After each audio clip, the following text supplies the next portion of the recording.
Good day mga ka-Riks ko. Ngayon po pala ay Tuesday and may pasok tayo ngayon. Kaya samahan niyo ako. Let's go! 11:30 pala yung pasok natin ngayon at ayan, time check. 10:30 na nga dyan and maglalakad pa tayo papuntang Makawili. Kaya let's go! By the way guys, ngayon pa lang din pala ako makakapagpa-print. Ayan o, diba? Nasa paprintan tayo ngayon. Dyan ay pipila muna tayo. Let's go!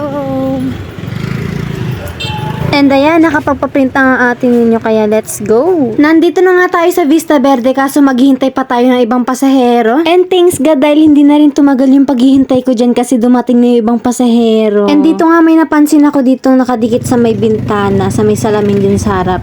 Sabi dyan, the Lord is your keeper. Amen. Sa Psalms 121 verse 7 to 8. At fast forward, nandito na nga tayo sa may Vista Verde kaya ayan, maglalakad na lang tayo papuntang room. Sure ko na lang din pala sa inyo guys, may exam pala kami ngayon and ito na nga, nagre-ready na at nagre-review na ang mga atin ninyo. At ngayon na rin pala ipapasa yung pinaprint ko kanina.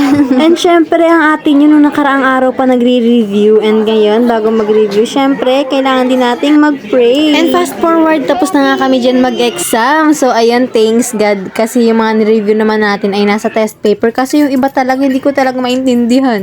Dito naman ay kakain muna tayo dyan sa may labas lang ng Vista Verde and mag-show may rice pala tayo dyan guys. And tignan nyo naman, tinitignan ko kung magkano na lang yung tira kong pera. And alam nyo, 45 pesos na lang yung tira kong pera dito. At mababawasan pa yun ng 30 pesos kasi 30 pesos yung show may rice. 10 pesos. May tablock na. Ay 40 pesos na lang pala yung pera ko kaya ayan 10 pesos na lang yung tira. Habang naghihintay pala kami dyan sa second subject namin, ayan, tamang chika-chika lang with nanay. 75! 90! 79!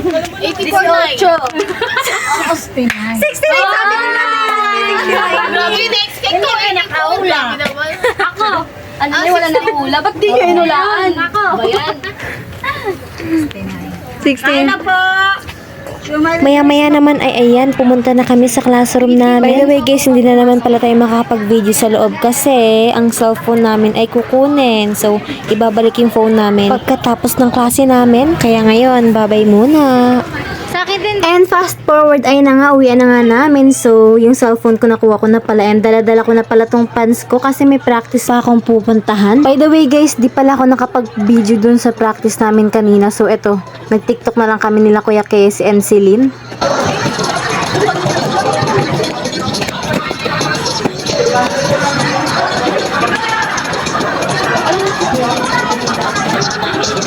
At ayun, o, diba tapos? At time checks 5:26 na nga dyan at ayan, pauwi na si ate ninya. By the way guys, naglakad lang pala ang ate ninyo kasi for sure mahaba na yung pila dun sa taas. At may training din pala akong pupuntahan mamayang alas 6 kaya ayan, naglakad na si ate ninyo. So dumaan pala ako dyan sa may Sunriser. Nagdadalawang isip pa nga si ate ninyo kung uwi pa ba yan para magpalit ng black pants or hindi na. So ayan, hindi na nga umuwi ang ate ninyo. Kaya tada, diba naka-gray pants yan. So by the way guys, may dala pala akong black na t-shirt dyan kaya pwede na yun. Ayan, habang naglalakad-lakad si ate ninyo, ayan, humabot na ako sa Eliano LM.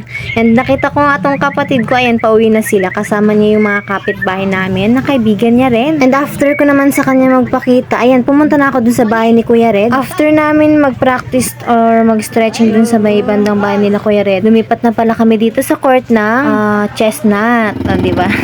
Hindi na rin ako masyadong nakapag-video dun and ayan, fast forward, pauwi na nga kami. Pero bago pala kami makauwi, nagstay pala muna kami sa bahay nila Kuya Red para mag-food trip na tong burger na to. Libre pala to sa amin ni Coach JP. So, ayan, thank you po Coach JP. God bless. Maya-maya rin pala ay nagpasundo na rin pala ako kila Mama at Papa. So, ayan na sila. So, hanggang dito na lang tong video na to. Thank you for watching.